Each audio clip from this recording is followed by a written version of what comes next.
At 7 years old, John Rockefeller bought a leather notebook for 10 cents and wrote down the profit from every turkey he sold. He called it Ledger A. He kept it for 70 years. He showed it to Bible classes when he was 90.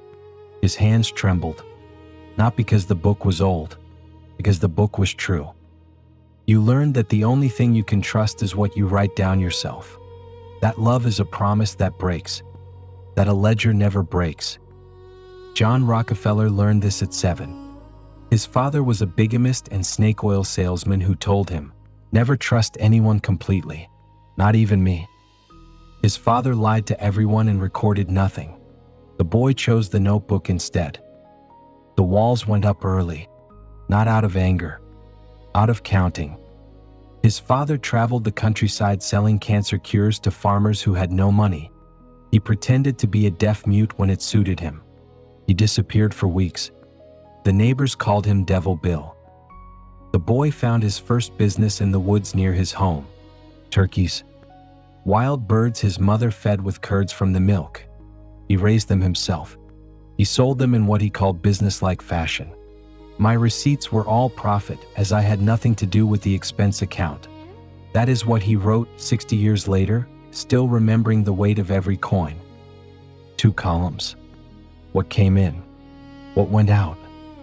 At 7 years old, a turkey feather quill on a small leather-bound book. The world was chaotic. The numbers were not. You find the one thing in your life that does not lie. You write it down. You check your bank account more than you check on people. Not because you love money, because money stays, because numbers do not ghost you, because a balance is a promise that keeps itself. This is the debt your father left you. Not a lack of money, a lack of trust. Someone taught you that the only safe thing is a column of figures that adds up. That the only relationship that does not betray you is the one you record yourself. That counting everything is the price of surviving people who could not be counted on. Rockefeller's father came back at the worst possible moment. When his son was 19 and building his first business, his father offered $1,000 that allowed him to become a partner. The terms were simple: 10%. The same man who sold fake medicine to dying farmers and disappeared without notice. The same man who never kept a ledger in his life. John took the loan. He paid the 10%. He never complained about the terms. He recorded them. You learn the terms. You pay them. You write them down so you never forget the cost of needing someone. You check the number before you check your messages. Not because the number matters more, because the number is still there when you look away. But survival systems have a ceiling. The fortress keeps everything out, including the things worth letting in. The ledger built to protect you slowly becomes the only thing you trust. The wound is not that you track your spending. The wound is that you track your spending because you stop tracking who loves you. Here is what the ledger was never about. You stop counting what you lost. You start counting what you choose. Rockefeller walked the streets of Cleveland at 16 looking for work. No one wanted him. 6 weeks of rejection. Every bank, every railroad, every wholesale house. He kept walking. He returned early to every appointment because he would not lose the thread. When he finally got a job, he earned $50 in 3 months. He recorded it. $25 a month the next year. He recorded that too. At 19, he was offered $700 for the next year. He believed he was worth $800. They could not agree. He resigned and became a partner in his own firm. He recorded that. But here is what he also recorded. In his first year as a bookkeeper, making $3.33 a week, he gave 6% to charity. A poor man in church. A black man buying his wife out of slavery. A woman in the next pew. He did not have $1 to spare. He gave anyway. Not because he was generous yet. Because giving proved he still controlled something. Because giving was proof that he was not his father. His father took. Rockefeller gave. And he wrote it down. The giving came before the saving. The column tracking what went out was as important as the column tracking what came in. That is not accounting. That is identity. The ledger was not a record of money.